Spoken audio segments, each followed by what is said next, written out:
queridos amigos, boa noite, sejam bem-vindos a mais uma reunião pública da nossa casa, da Associação Espírita Discípulos de Allan Kardec. Hoje quem vai desenvolver o estudo da noite de hoje é o nosso amigo Edir Maurício, que irá falar sobre o tema Fé que Transporta Montanhas.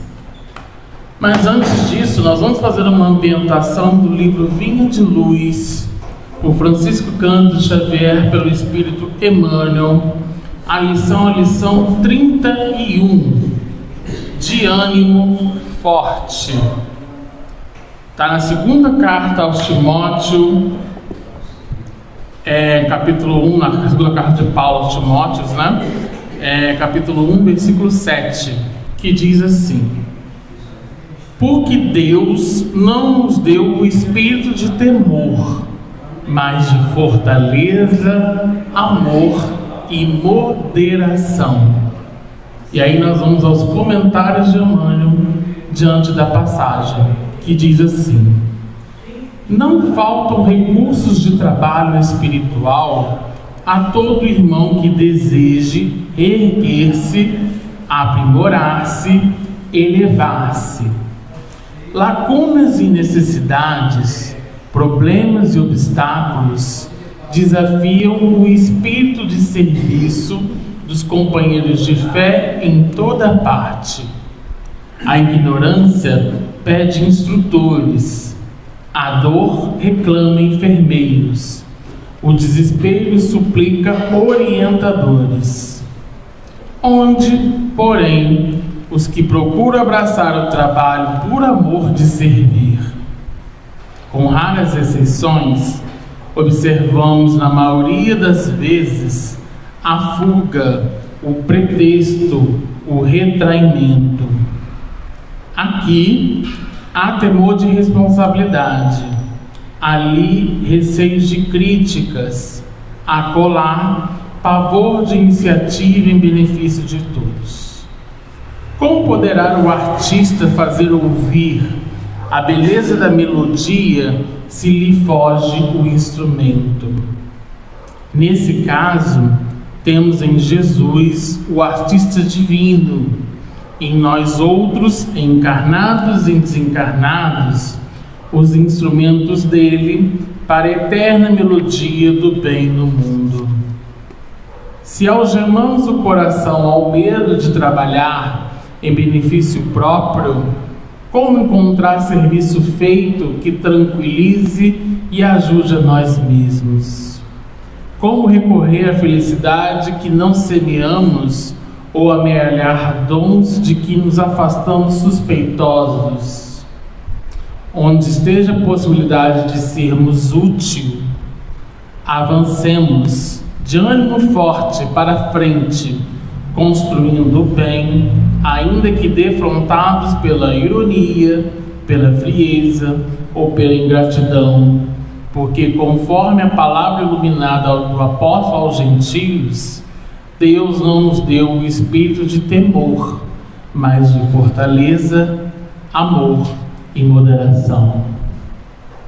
Emmanuel, bem sutil na página, ele traz para a gente, normalmente quando é um dilema, quando a gente é convidado para uma oportunidade de servir alguma tarefa ou alguma ação, seja na casa espírita ou em um outro local que a gente possa se sentir útil, e muitas das vezes a gente tem dificuldade de falar assim: poxa, será que eu estou preparado? Será que eu vou conseguir fazer isso bem? Ou eu vou conseguir cumprir com o compromisso? E Emmanuel ele coloca bem de que nem todo mundo está preparado.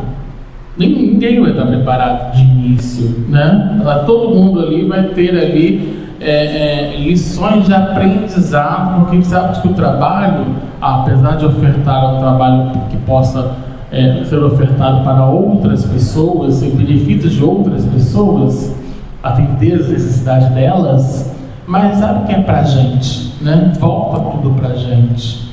E o início realmente não é fácil.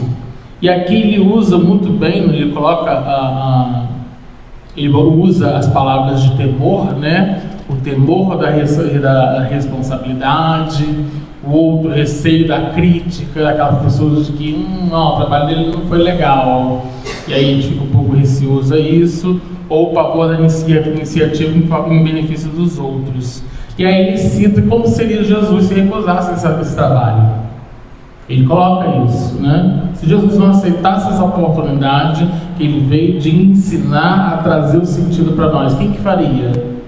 Quem que justamente teria essa oportunidade de oportunizar esse momento de transformação íntima, né? E colocar em exercício prático, que a gente fala o tempo todo, a questão da vivência, do exercício para o fortalecimento íntimo.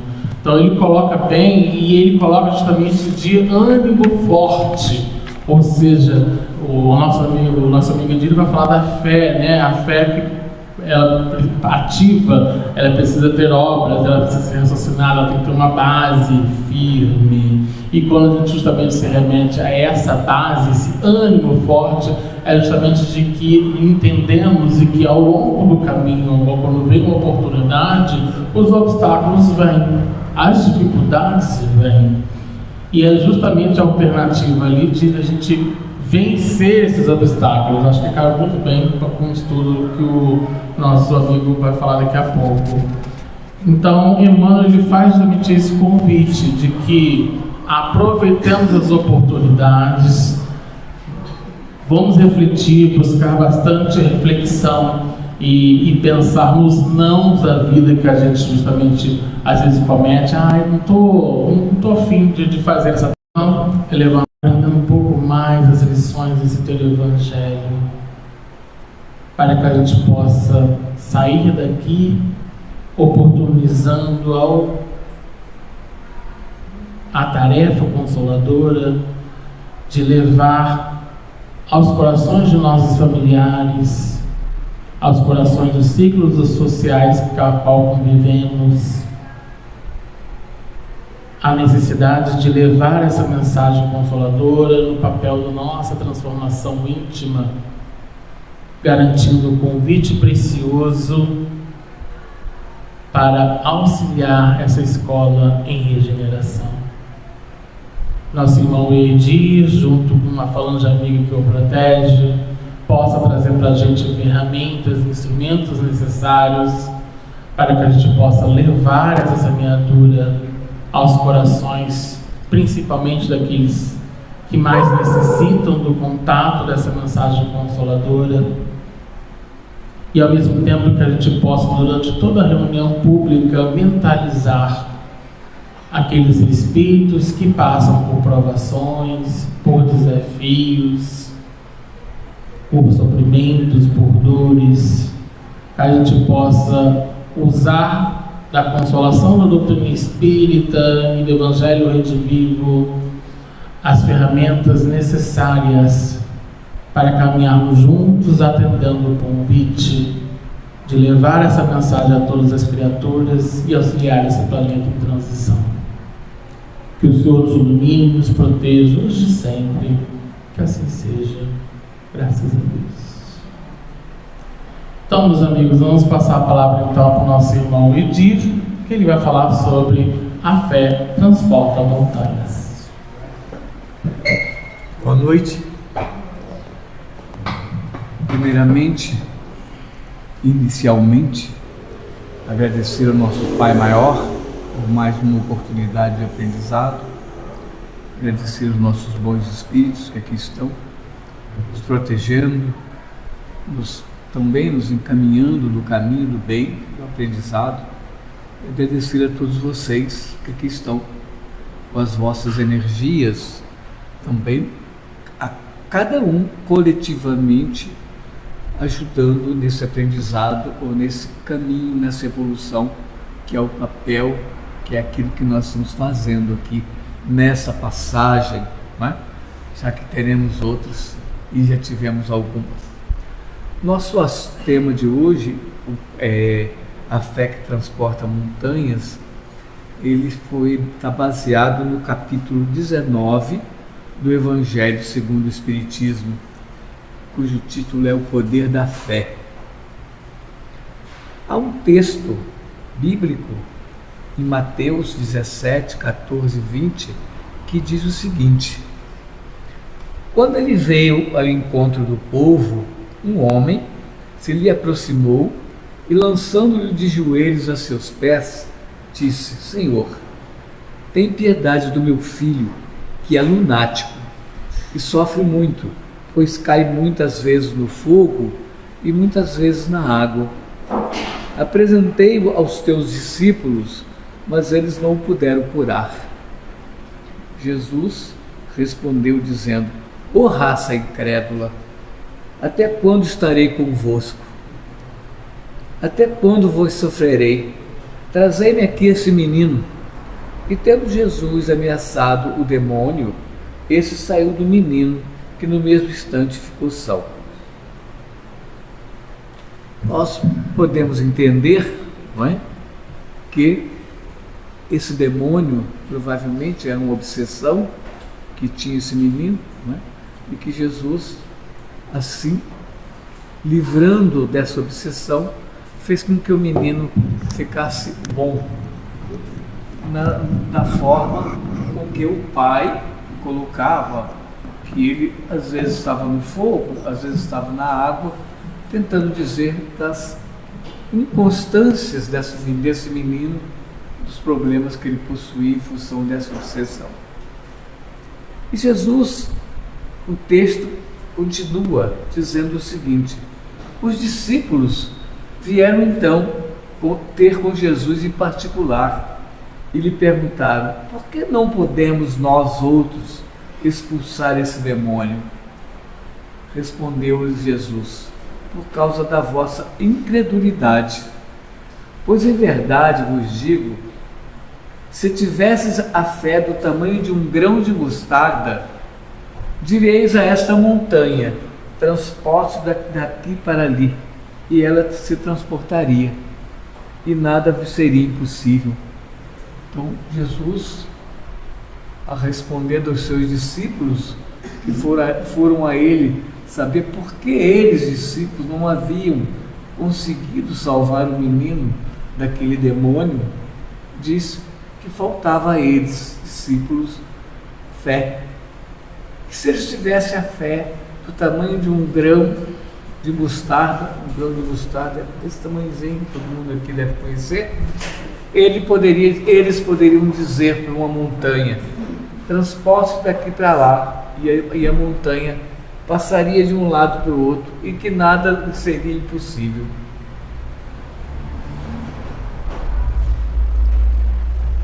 Nós podemos comparar essa montanha que Jesus disse que nós poderíamos pedir se tivéssemos fé para passar de um lado para o outro, as nossas dificuldades, as nossas resistências, as má vontade que encontramos muitas das vezes, muitas coisas, os preconceitos, o interesse material, o egoísmo, a cegueira do fanatismo, as paixões, o orgulho.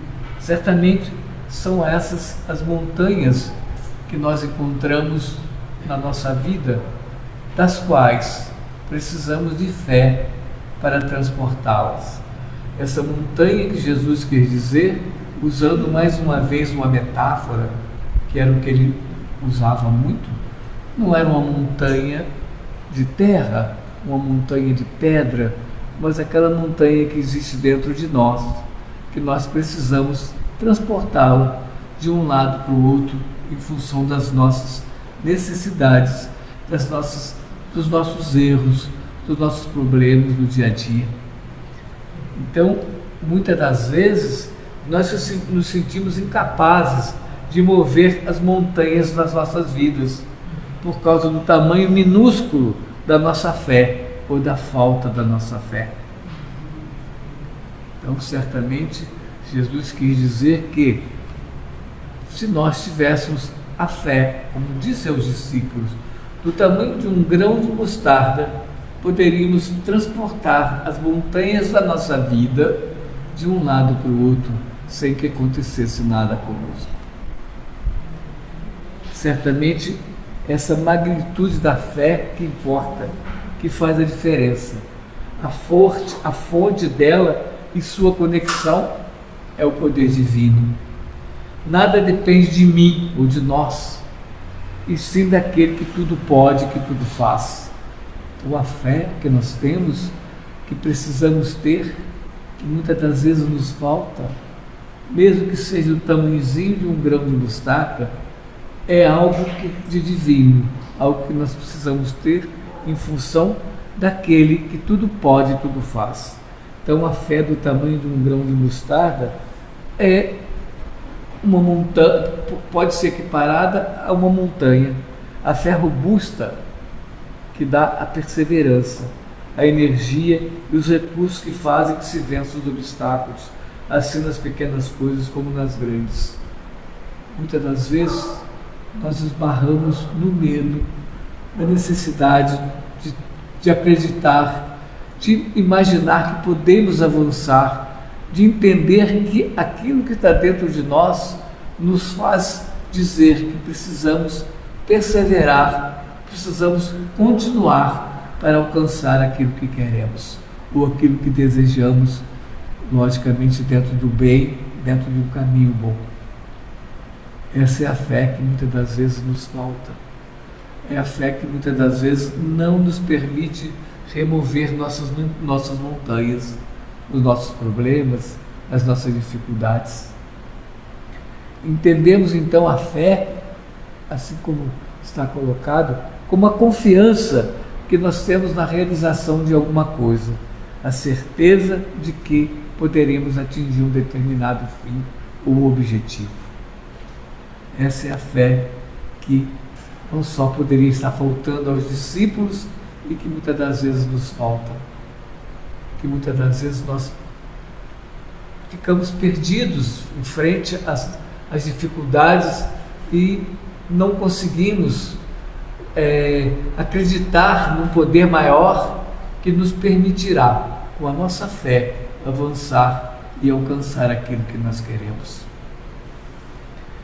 A fé que persevera, ela nos dá uma lucidez que permite que a gente veja dentro do nosso pensamento a meta no que nós queremos alcançar, os meios para chegar lá, da sorte daquele que a possui no seu caminho, por assim dizer, com absoluta segurança, porque a fé que remove montanhas ou que transporta montanhas, alguns falam remove, outros falam transporta. Essa fé exige perseverança. Essa fé não tem prazo, não tem data, não tem dia. Eu vou ter fé por uma semana, eu vou ter fé por um mês, eu vou ter fé por 6 meses. Depois disso, chega a fé que persevera, que nos humildemente exige de nós que nós caminhemos e acreditemos no Pai e acreditemos que pela sua divina bondade, pela sua divina força, nós alcançaremos aquilo que nós queremos. E essa fé tem uma série de situações que podem ser colocadas. A fé na solução de um problema de família, a fé na solução de um problema pessoal, a fé no alcançar o resultado, por que não naquele trabalho que nós fazemos, que queremos chegar a algum lugar. Então ela exige perseverança. Ela não tem prazo, não tem dia. Ela é, por assim dizer, para sempre. E muitas das vezes aquilo que nós queremos vem de uma forma natural, vem de uma forma que nós mesmos às vezes nem percebemos. E foi em função dessa fé que nós tivemos, que temos, que nós alcançamos aquele resultado. Então Jesus compara a fé poderosa a um grão de mostarda, tão pequenininho. Mesmo sendo tão pequena, essa fé tem um poder incrível de mover montanhas, as nossas montanhas, somente se e quando ela estiver enraizada no amor e buscando a vontade do Eterno Pai, porque a fé também nos exige que sejamos a fé do bem, a fé do melhor, a fé do que da resistência a algum mal, algum problema. Então, eu não posso ter fé em algo que não é aquilo que o Pai nos prestou como caminho e como forma de vida. Então, essa paciência de saber esperar, a verdadeira e sincera, a verdadeira e sempre paciente para a fé, de saber esperar, tendo seu ponto de apoio na inteligência, na compreensão das coisas e na certeza que eu posso chegar ao objetivo que eu tenho, se é do bem, um dia, com a paciência e com a perseverança que o Pai me ensinou. Então, a fé sincera, a fé verdadeira é sempre paciente. A fé sincera e verdadeira é sempre paciente, repetindo, porque ela me exige que eu tenha paciência para alcançar e entender que o tempo do Pai, o tempo que a minha fé me pede, não é o meu tempo. Então, perseverar, ter paciência e continuar. A fé vacilante, aquele que vacila com a sua fé, que de manhã diz assim: poxa, eu estou pedindo tanto, eu acredito tanto, mas eu não consigo nada. Essa mostra a minha fraqueza. A fé que vacila mostra a minha fraqueza, mostra que eu não estou seguro e firme daquilo que quero, que eu não estou seguro e firme daquilo que eu pretendo, que eu não estou seguro e firme daquilo que eu espero que o Pai me dê, me atenda ou me mostre o meu caminho. Muitas das vezes de forma que eu nem mesmo entendo como que chegou, porque os caminhos são também como o tempo do Pai, são diferentes. Muitas das vezes uma curva é a distância menor entre dois pontos. A matemática ou a física diz que não, mas o caminho do Pai é. Não é a reta que é a menor distância. Muitas vezes são as curvas e muitas curvas do caminho que eu encontro para que eu consiga acreditar. Então, quando eu vacilo na minha fé, eu perco o caminho ou perco aquilo de mais importante, que é a paciência e o acreditar no poder maior. Então, estimula o interesse, ela se torna perdida, se julga não atendida ou eu não atendido, e aí parto muitas das vezes para a força, para a calma da luta se perde, há sinais de falta de confiança, de violência, ao contrário, mostrando não o caminho certo, mas o caminho da fraqueza e a dúvida que eu tenho em mim mesmo. Então a fé não pode ser vacilante. A fé que remove ou transporta montanhas, as minhas montanhas, tem que ser firme, segura, paciente, porque são as minhas montanhas, aquelas dentro de mim, que eu preciso remover para chegar a algum lugar. Um dia desse eu fiz uma palestra, humildemente, sobre a questão da porta estreita, né? Da porta larga, da porta estreita, e eu li um texto bobo, simples, que me deu assim, uma grande lição, porque o autor dizia que não é a porta do caminho do bem ou a porta de Deus que é pequena, são os penduricários que eu coloco nas minhas costas, a vaidade, o orgulho, a má fé, os erros, que me fazem engordar de uma forma que eu não consigo passar na porta. Não é a porta que é pequena, sou eu que...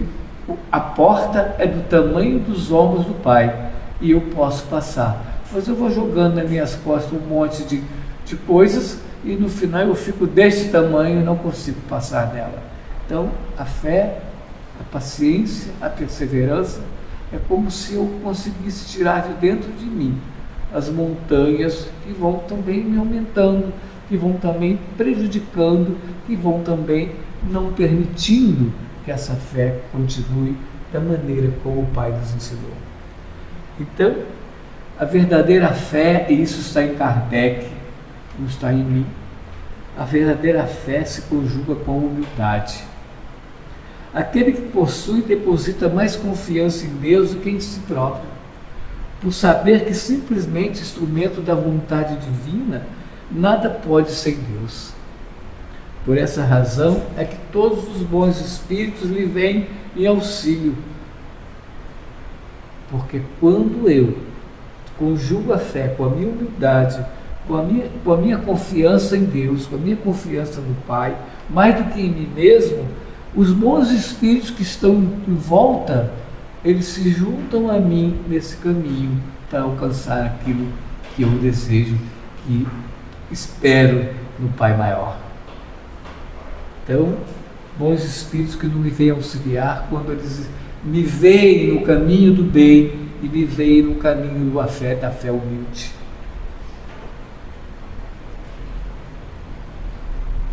Outra coisa importante é que a fé, ela não se demonstra, ou se demonstra como fé.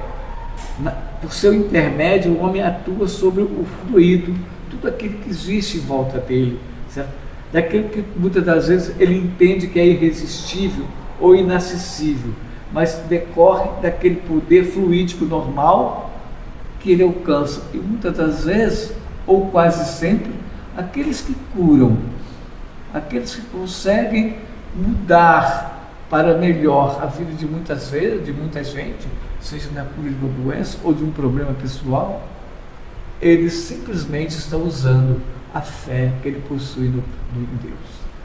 E Jesus também fazia isso, e nós vamos ver um pouquinho para frente. Então, a fé, primeiro, existem algumas características, não é? A fé religiosa, por exemplo, condição de fé inabalável, pode ser a fé raciocinada ou a fé cega. Existe uma fé raciocinada, que é aquela que nós pregamos, que é aquela que nós precisamos, e existe uma fé cega, que leva ao fanatismo, que leva ao caminho do erro, muitas das vezes.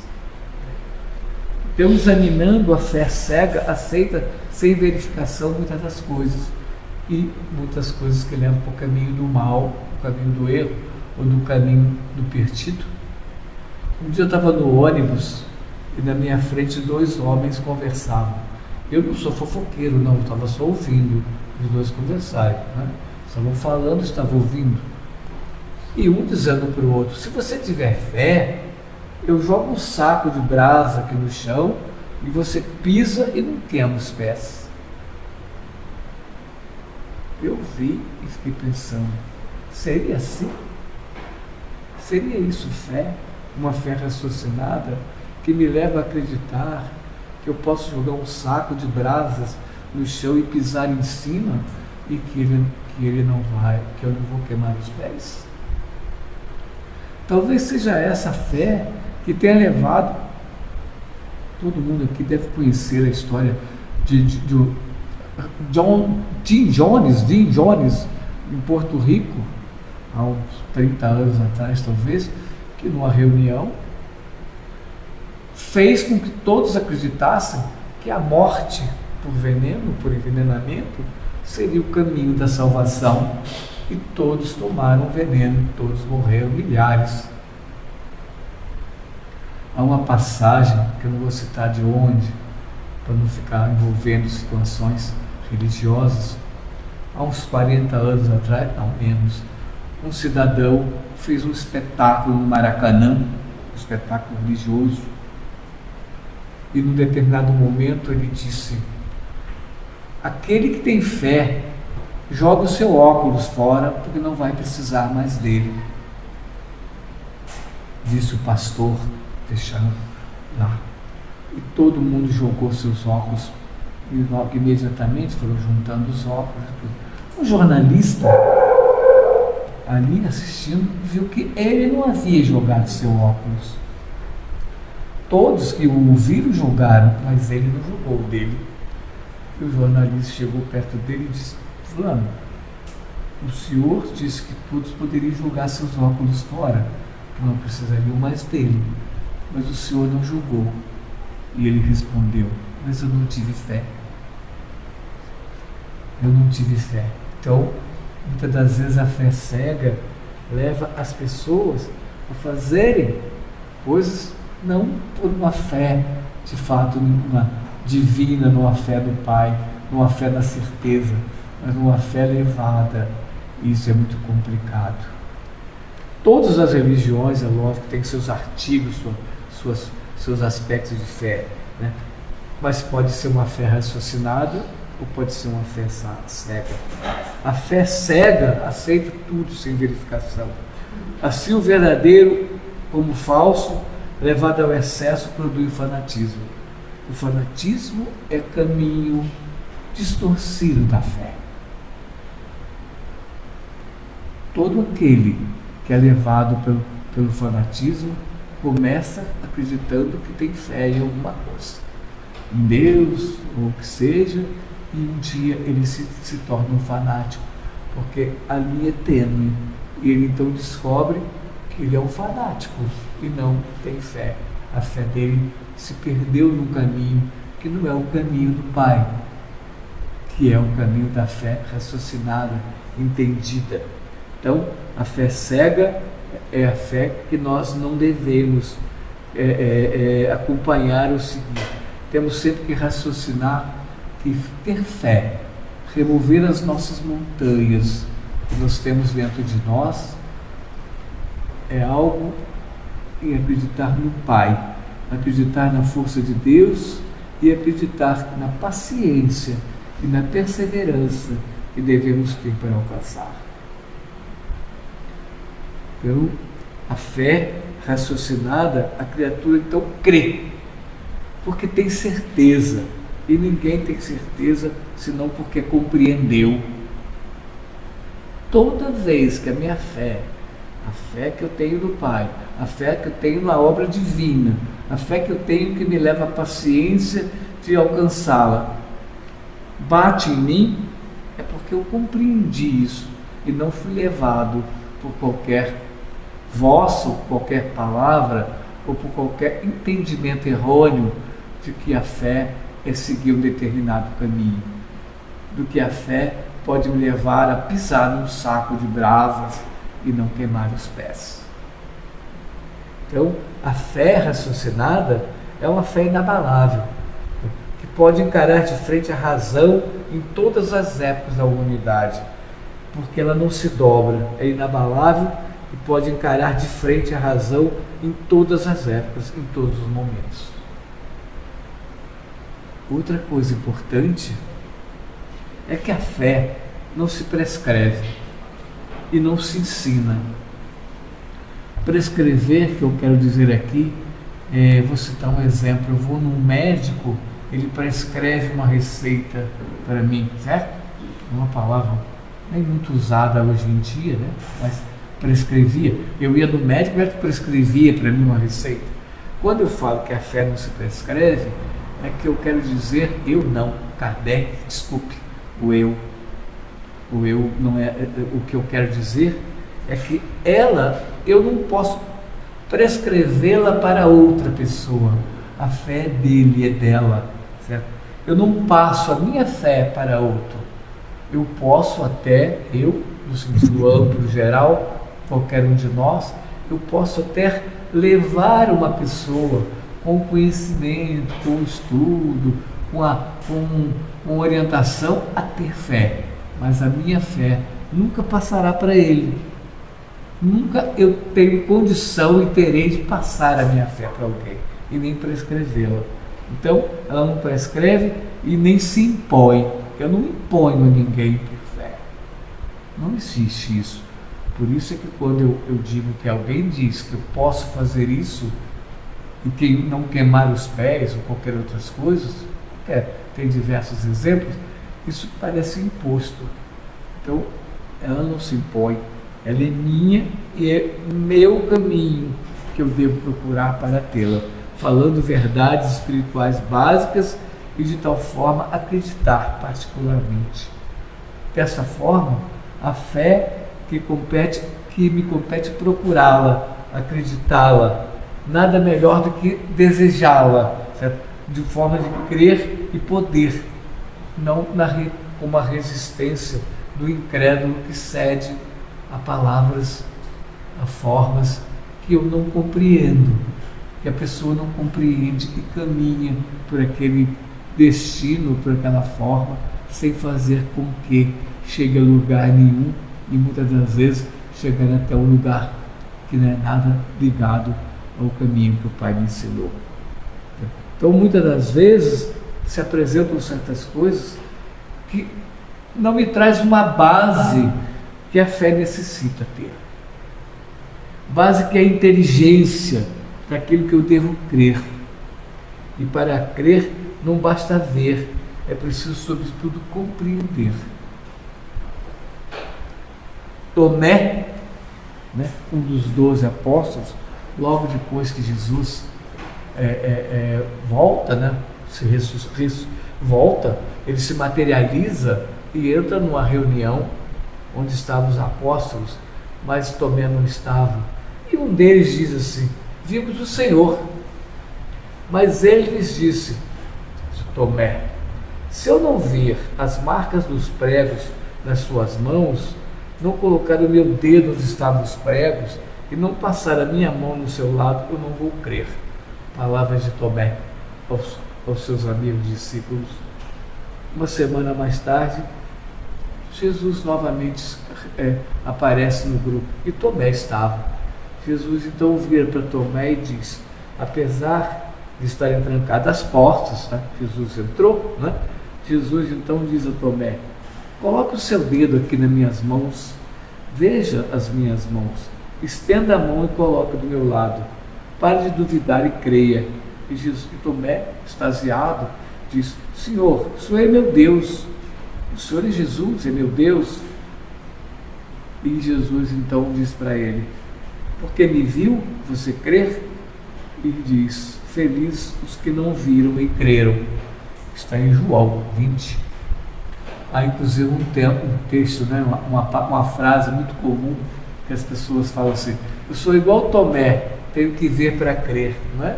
Quantas vezes a gente ouve isso, vendo daqui? Tomé primeiro quis ver para crer, e quando viu, acabou acreditando, mas disse Jesus a Tomé e aos discípulos: feliz é aquele que não vê, mas crer. Então, os sinais, muitas das vezes, da verdadeira fé, da fé produtiva, a fé que abala os nossos corações, a fé numa palavra que transporta montanhas. Essa é a fé verdadeira. A fé está em José, é um texto de José, no Espírito protetor, que está no Evangelho, segundo o Espiritismo, no capítulo A Fé. Ele diz: a fé é mãe da esperança e da caridade. Porque não há esperança sem fé. Como que eu tenho esperança em algo acontecer se eu não tenho fé que possa acontecer? Então José, esse espírito, o Evangelho está cheio, cheio de maneira de falar, de textos ditados por espíritos que ajudaram Kardec a escrevê-lo. Diz: a fé é a mãe da esperança e da caridade. Para ser proveitosa, a fé tem que ser ativa, não deve entorpecer. Mãe de todas as virtudes que conduzem a Deus, cumpre-lhe a velar atentamente pelo desenvolvimento dos seus filhos que gerou. A esperança e a caridade são corolários da fé e formam com ela uma trindade inseparável. A fé, a esperança e a caridade formam uma trindade inseparável. Não é a fé que faculta a esperança na realização de promessas do Pai? Se não tiveres fé, o que vai esperar? Não é a fé, não é a fé que faculta eu ter esperança nos dias melhores, esperança na solução daquilo que eu tento, que eu quero conseguir. Isso é o caminho do bem, na esperança que eu tenho de solucionar um problema, sei lá, ou de alcançar algo maior para mim. Então a fé, a esperança e a caridade andam juntos. A fé é a inspiração divina, desperta todos os instintos nobres que encaminham o homem para o bem. É a base da regeneração. Não há como nos regenerarmos se não tivermos fé. Preciso que seja essa base forte para que ela exista. Então a fé sincera é empolgante, é contagiosa, comunica-se aos que não tinham ou mesmo nem desejavam tê-las. A fé não é algo que eu devo me agarrar num determinado momento da minha vida, embora isso aconteça. Muitas das vezes, na hora de um problema difícil, uma dificuldade, é aquela hora que nós olhamos e passamos a ter fé, acreditar que podemos resolver, que pode ser melhor, mas ela é algo de dentro, para sempre, mesmo nos momentos difíceis e mesmo nos momentos não tão difíceis. A fé contém o belo e o bom, com a sua pureza, com a sua racionalidade. Não admite, portanto, a fé sem comprovação. Cega, filha da cegueira. A fé não pode ser cega, filha da cegueira. Ela tem que ser filha da pureza, da racionalidade. A fé é racional. Quando eu tenho a certeza que a fé num Pai maior, que há mais dele que em mim, eu estou sendo racional. Então a fé não é cega, a fé não pode ser cega. A fé é humana e divina, é um sentimento inato dos destinos futuros, conforme o homem aplica as suas faculdades nas necessidades terrenas, ou de suas aspirações futuras. No livro Pão Nosso, no texto 113 de Emmanuel, Tua Fé, ele fala, como bem ressalta o título, ele diz, chama atenção para o poder da fé. E em Lucas 8,48 está, e ele lhe disse, tenha bom ânimo, filha, a tua fé te salvou, vai em paz.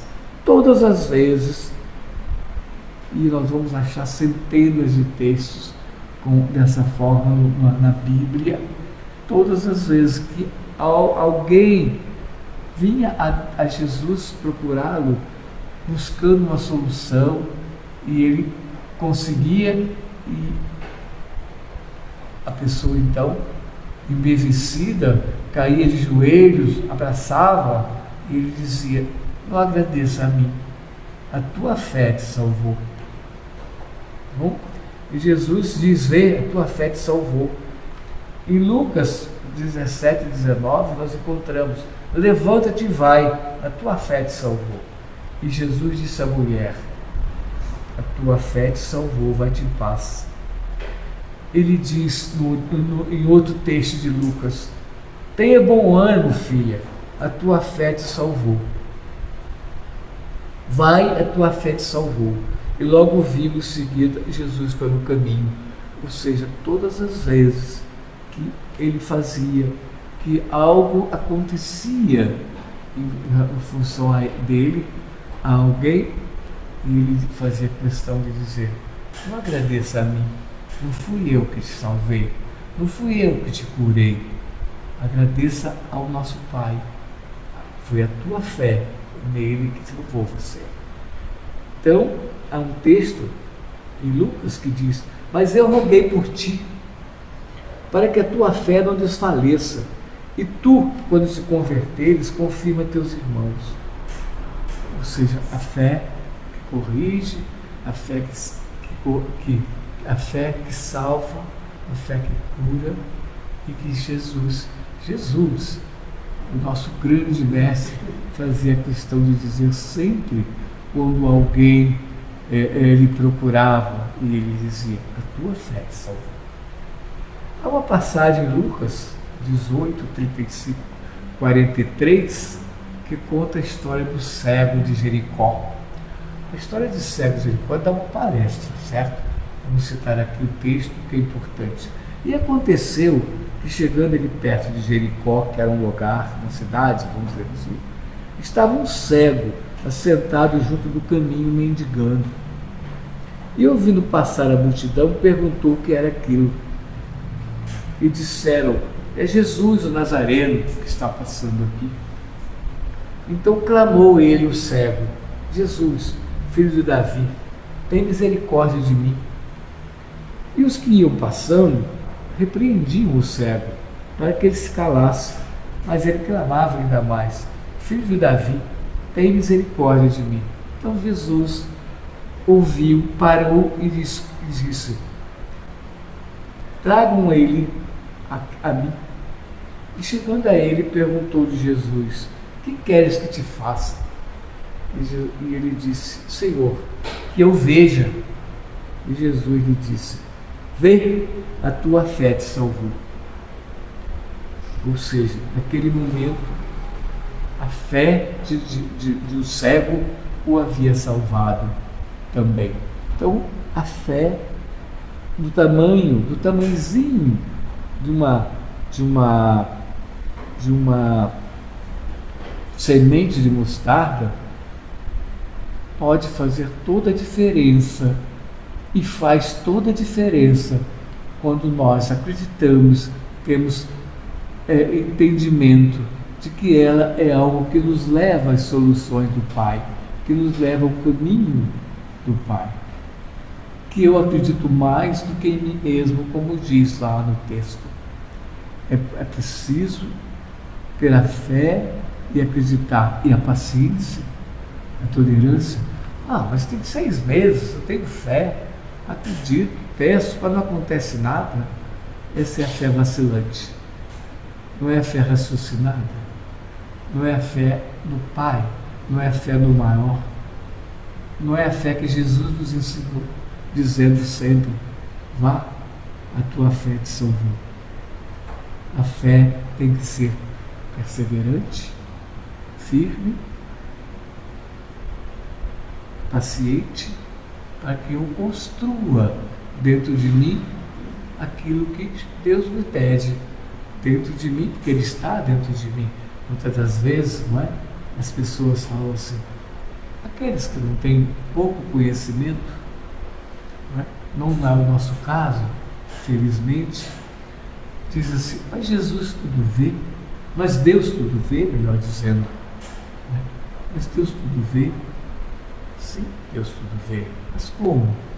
Deus tudo vê porque Ele está dentro da gente, está dentro de nós, como as leis divinas, as leis naturais, as leis que Ele nos colocou, as leis imutáveis, as leis que Ele fez e que serão para sempre. Porque existem as leis naturais, imutáveis, as leis divinas e as leis dos homens, que podem e devem ser mudadas de acordo com o tempo, de acordo com as situações. Muitas das vezes são diferentes de país para país, de religião até para religião, não é? Então são as leis dos homens, são as leis que podem e devem muitas vezes ser mudadas, não é? 50 anos atrás, talvez, nem isso, no Brasil não havia divórcio, não havia separação, não é? Aí um dia, depois de muito trabalho do Congresso, né, surgiu a legislação. A partir de hoje pode se separar. Não estou aqui citando nem para um lado nem para o outro, citando como um exemplo de uma lei dos homens. E a partir daquela lei passou a ser possível. Não estou defendendo nem criticando, por favor. Eu quero dizer de uma lei bem drástica, lei dos homens, que foi mudada. Então as leis dos homens podem e devem ser mudadas de acordo com o tempo. Mas as leis naturais, né, as leis do Pai, não, essas são imutáveis, elas não podem ser mudadas nunca. Então, a fé que remove montanhas essas que existem dentro de mim, a fé que Jesus, ao falar para aqueles discípulos, disse: se tu tivesses uma fé do tamanho de um grão de mostarda, tu pedirias àquela montanha que ela se transportasse, e ela se transportaria, e isso nada te aconteceria. Então a fé o tamanho de um grão de mostarda, como ele quis dizer, não diminuindo a fé, mas fazendo uma comparação como ele gostava e fazia muito, não é? Para que aquelas pessoas que o acompanhavam naquela época o entendessem, ficasse mais fácil deles entenderem o que ele estava querendo dizer. Aquela fé, se fosse do tamanho de um grão de mostarda, poderia remover montanhas, poderia curar o menino que estava, segundo o pai, com um demônio, né? E nós humildemente acreditamos que fosse uma obsessão, né?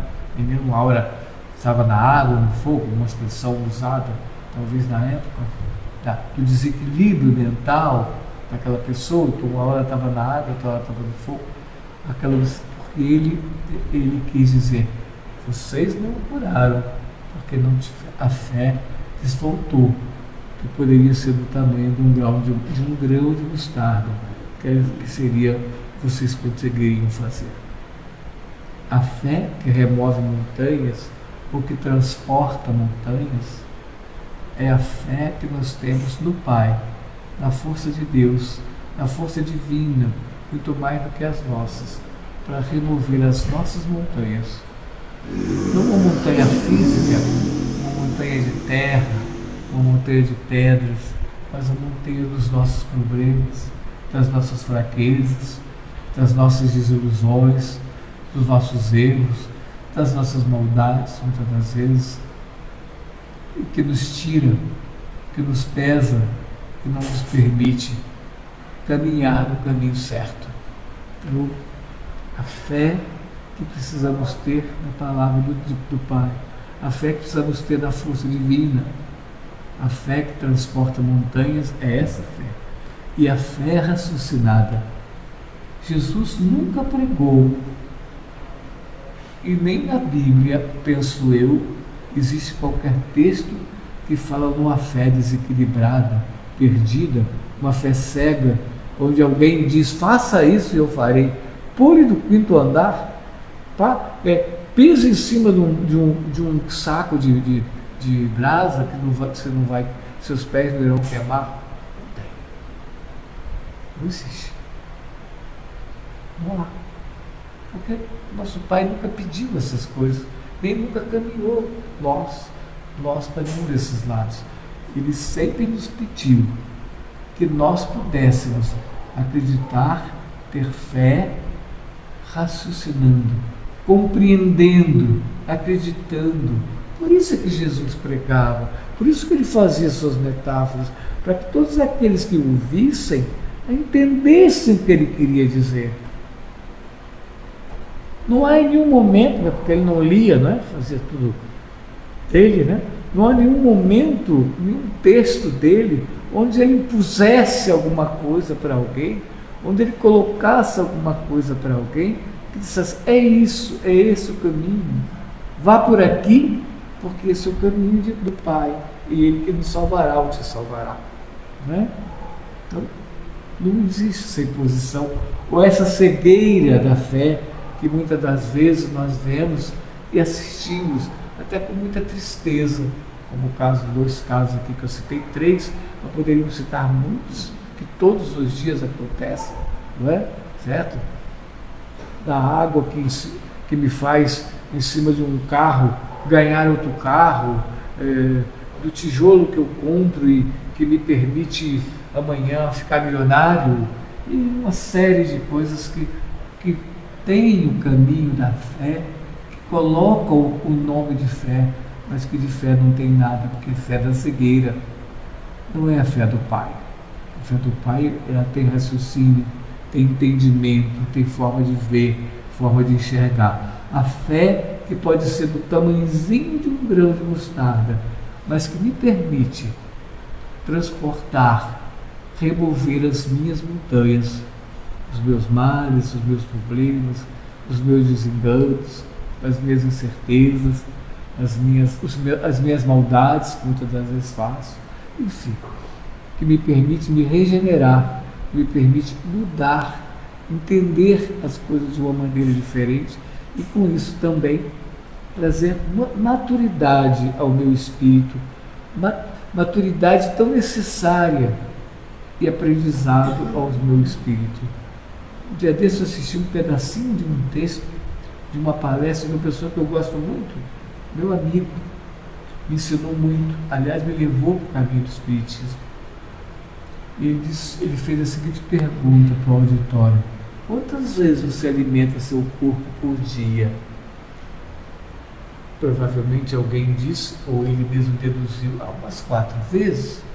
De manhã tomo meu café, como bem, almoço, lá para as 2 horas, 3 horas faço meu lanche, lá para as 6 horas, 7 horas, umas 4 vezes, até mais vezes eu alimento meu corpo por dia, meu corpo físico. E ele faz essa pergunta logo a seguir: e quantas vezes você alimenta o seu espírito por dia? Às vezes nenhuma. O corpo exige força, não é? Sente fome, passa mal, e às vezes o espírito, o lado espiritual não faz isso. E aí nós esquecemos de dar o pão de cada dia ao nosso espírito. A fé que é amiga e mãe da caridade e da esperança, precisa estar todos os dias dentro de nós, todos os dias junto conosco. A certeza de que o caminho será alcançado. Não sei como. O caminho de Deus, o caminho do Pai não é igual ao meu, mas será alcançado desde que eu me coloque, entenda e continue, insista, acredite dentro de mim que aquela fé que eu tenho no meu Pai divino me levará a caminhos melhores e a entendimentos melhores. Obrigado por tudo, que cada um de nós possa voltar à sua casa sempre melhor e que a paz do Mestre seja sempre conosco.